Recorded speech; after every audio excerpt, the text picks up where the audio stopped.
지난 한 주 한국 사회는 참 흥미로웠습니다. 깊은 불안감과 동시에 어떻게든 희망을 찾으려는 간절함이 공존했거든요. 오늘 이 양면성을 한번 같이 들여다볼까 합니다. 이 한 문장 정말 지금 우리 상황을 딱 보여주는 것 같지 않나요? 다들 자기 자리에서 어떻게든 버텨내고 있는데, 아, 혼자서는 안 되겠구나. 결국 우린 다 연결되어 있구나. 뭐 이런 걸 깨닫게 되는 이야기인 거죠. 실제로 사람들 머릿속엔 딱 두 가지 질문이 떠다녔던 것 같아요. 아, 어떻게 버티지? 그리고 어떻게 하면 같이 잘 설 수 있을까? 이 질문들이 우리 사회 곳곳에서 어떤 모습으로 나타났는지 지금부터 하나씩 짚어보겠습니다. 자, 그래서 오늘은 정치, 경제, 사회와 신앙, 그리고 문화, 이렇게 네 가지 분야를 살펴볼 겁니다. 이 네 가지 영역을 따라가다 보면 이 불안 속에서 우리가 어떤 회복의 실마리를 찾을 수 있을지, 그 답을 발견할 수 있을지도 모르겠네요. 자, 첫 번째는 정치입니다. 요즘 안보라는 말, 예전하고는 의미가 좀 달라졌어요.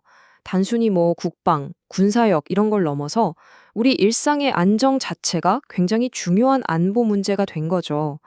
그러니까 북한 위협이나 저 멀리 중동 분쟁 같은 큰 이야기 말고요. 당장 내 삶에 영향을 주는 것들, 예를 들면 에너지 가격이 오르거나 해외에서 물건이 안 들어오는 그런 글로벌 공급망 문제가 이제는 핵심 안보 이슈가 된 거예요. 생각해보세요. 당장 마트에서 내가 즐겨 먹던 수입 과일이 사라지는 것도 일종의 안보 위협이 될 수 있다는 거죠. 프랑스랑 방산 에너지 협력을 맺은 것도 결국은 안정적인 에너지원을 확보하고 미래 기술을 준비하려는 바로 이런 생활 밀착형 안보를 위한 움직임이라고 볼 수 있습니다. 자, 그럼 이런 상황에서 우리는 뭘 해야 할까요? 바로 책임감 있는 디지털 시민이 되는 겁니다. 너무 자극적인 정보들이 많잖아요. 거기에 감정적으로 확 휩쓸리기보다는 이거 진짜 맞아? 하고 한 번 더 확인하는 거죠. 혹시 여러분은 뉴스 공유하기 전에 출처 확인 잘 하시나요? 이 별거 아닌 것 같은 습관 하나가 우리 사회를 더 안정적으로 만들 수 있습니다. 개인이 그렇다면 공동체는 어떨까요? 여기서는 거창한 구호를 외치는 것보다 실질적인 생활 평화를 만드는 게 중요해요. 이런 노력은 특히 경제가 불안할 때 더 빛을 발하거든요. 자, 그럼 경제 상황은 어땠는지 이어서 한번 보시죠. 경제 쪽을 보면요, 참 아이러니한 상황이 펼쳐졌습니다. 국가 전체의 경제 지표랑 우리 개개인이 피부로 느끼는 현실 사이에 엄청난 차이가 있었던 거죠.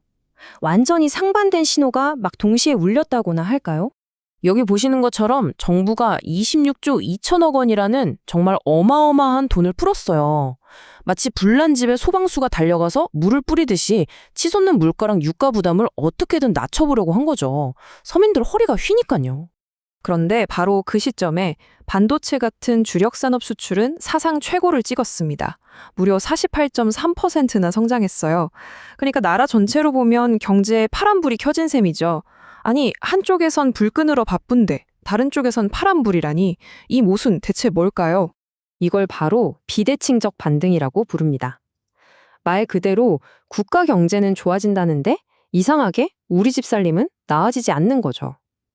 이런 격차, 이게 계속되면 사람들 사이에 위화감이 생기고 공동체 의식도 약해질 수 있다는 걱정이 나오는 겁니다. 이럴 때 개인이 할 수 있는 건 의외로 소소한 것들에서 통제감을 되찾는 거예요. 저도 사실 이번 달에 커피앱에 돈 충전하려다가 잠깐만 하고 멈춰봤거든요. 근데 그 작은 행동 하나가 왠지 모를 안정감을 주더라고요. 여러분도 한번 해보세요. 공동체는요, 바로 이 숨 쉴 틈을 만들어주는 역할을 할 수 있습니다. 팍팍한 현실 속에서 나 혼자가 아니구나 하고 기댈 수 있는 작은 쉼터를 마련해주는 거죠. 지난 한 주 우리 사회는 참 안타까운 사건을 겪으면서 화려한 겉모습보다 정말 중요한 게 뭔지 바로 그 돌봄의 가치를 다시 한번 생각하게 됐습니다. 대전의 한 공장에서 난 불로 너무나도 많은 분들이 다치거나 목숨을 잃었습니다. 이 숫자를 보면 마음이 아프죠. 우리 사회의 안전망에 아직도 이렇게 큰 구멍이 있다는 걸 보여주는 거니까요. 와, 이 문장 한번 보세요. 재난은 늘 통계로 끝나려 하지만 사실은 한 사람의 저녁을 끊어버리는 일입니다. 근데 정말 가슴에 와닿지 않나요? 비극은 그냥 사망 14명이라는 숫자가 아니라 어제까지 평범한 저녁을 보냈던 누군가의 삶이 송두리째 무너진 사건이라는 거죠. 이 안타까운 사건과 비슷한 시기에 서울 도심에서는 아주 큰 부활절 퍼레이드가 열렸어요. 이 두 사건이 겹치면서 사람들은 자연스럽게 질문을 던지게 된 거죠. 지금 우리의 관심이 화려한 행사를 향해야 할까? 아니면 상처받고 아파하는 이웃을 향해야 할까? 자연스럽게 그 답은 조용하지만 진실한 돌봄 쪽으로 향했습니다. 돌봄이라는 게 뭐 대단한 게 아니더라고요. 그냥 요즘 힘들지 않을까? 하고 떠오르는 사람 한 명. 그 사람에게 어떻게 지내? 하고 메시지 하나 보내는 것. 거기서부터 시작되는 겁니다. 공동체는 가지고 있는 자원을 눈물이 있는 곳으로 보내야 합니다. 예를 들면 화려한 축제에 쓸 예산의 아주 일부만이라도 떼어서 당장 겨울 난방비가 걱정인 이웃에게 지원해 주는 것. 바로 이런 게 진짜 돌봄 아닐까요? 자, 마지막으로 문화 분야를 한번 볼게요. 문화는 우리가 함께 모여서 감정을 나누고 위로를 얻는 아주 강력한 힘을 가지고 있죠. 하지만 동시에 우리가 어떻게 모여야 하는가에 대한 질문도 던졌습니다. BTS 관련 이벤트처럼 정말 큰 행사들이 열리면서 서울 전체가 들썩였잖아요.